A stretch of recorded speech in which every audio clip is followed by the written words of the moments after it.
guys, welcome back to my channel, and today we're going to start with the human brain, and I'll be just covering the general anatomy of the human brain in this 10-minute session. Alright, let's start from the basics. We know the brain is situated in the skull or the cranium, and now we're going to learn about the layers that are in between the skull and the brain. Okay, and these layers are basically three of them.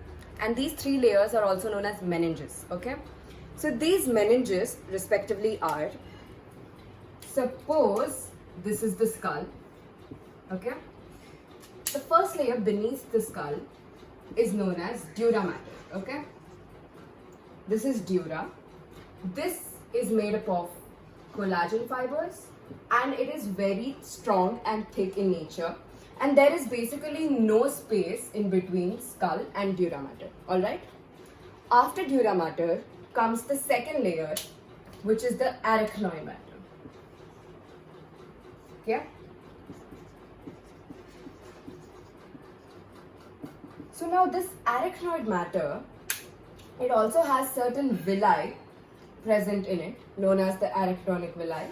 The basic function of these villi is to absorb a certain kind of fluid which is present in between arachnoid and the layer below it and drain it back into the cranial veins. Okay, we're going to learn about what that fluid exactly is. Now after arachnoid, also just telling you for your information, arachnoid is specific to mammals. Okay, now let's come to the next layer, and that's the last layer. It's known as pia mater. And pia mater is this loose connective tissue sheath, okay? And it's directly oppressed with the surface of the brain. Okay, I'm just gonna draw, this is the surface of the brain and this is pia mater. And now let's talk about the fluids which are present in between these three layers. This particular area is known as subdural space. The space between dura and arachnoid is known as subdural space, and subdural space has serous fluid. Okay? And now the most important space and the fluid we're going to talk about is the space between arachnoid and pia, the subarachnoid space. It contains CSF. CSF is cerebrospinal fluid. Cerebrospinal fluid is similar in nature to lymph.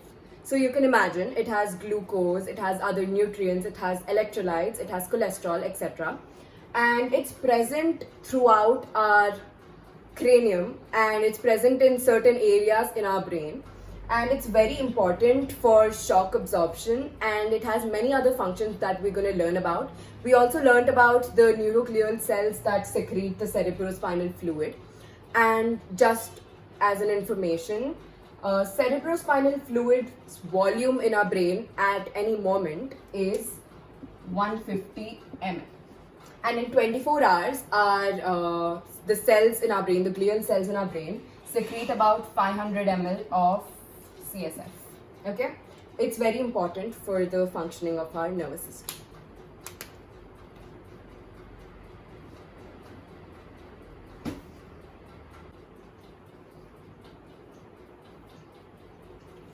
Now that we're kind of done with the layers that are in between the skull and the brain, let's talk about the brain itself.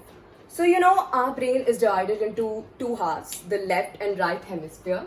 So just, okay, my god, what is this drawing?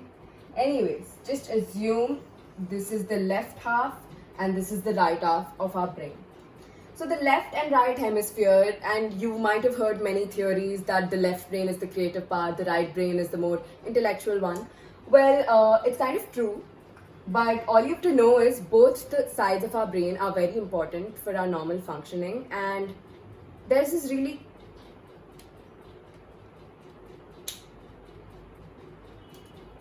okay, now that we're done with the layers in between the skull and the brain, let's come to the brain itself. You know that the brain is divided into two halves, and these are two very badly drawn halves. Anyways, this is the right hemisphere and the left hemisphere of the brain. Okay, and you know that both these hemispheres are equally required for our normal functioning. So now the right and left hemisphere of our brain, and to be more specific, the cerebrum of our brain, I'm going to talk about the cerebrum, cerebellum, etc., though you might already have some idea about it. It is connected by a particular layer known as corpus callosum. So the two hemispheres of our brain are connected by a tissue known as corpus callosum. So now we're done with that. Let's come to the ridges of our brain. So when you see a brain, you obviously see it as a structure with a pretty complex structure actually, with stuff like this. I can't really draw it properly, but you get the idea about what I'm talking about. So now let's talk about the ridges. Suppose this is a ridge of our brain. Okay, this is a part of our brain. This upper portion, which is projecting outwards, is known as gyre. And this lower portion is sulci. So the projections are known as gyre and the depressions are known as sulci. A good way to remember this, according to me, is depression, sulking, so sulci. So anyways, you might have your own ways to remember it, but that's an easy way. Now let's come to the final anatomy of the brain here. Okay, so you do know that our brain is divided into forebrain, midbrain and hindbrain, and we're going to learn about the functions of each of this part in my next class. But before that, we need to know how the brain is physically divided into. So suppose this is the cerebrum, okay? And suppose this is the front part of our brain. This lobe is the frontal lobe of our cerebrum. This one right here is the parietal. This part here is the temporal, and the backmost part, is that the right English? I don't know, but you get it, is occipital. So this is the division of our brain, and all these parts have their own functions too.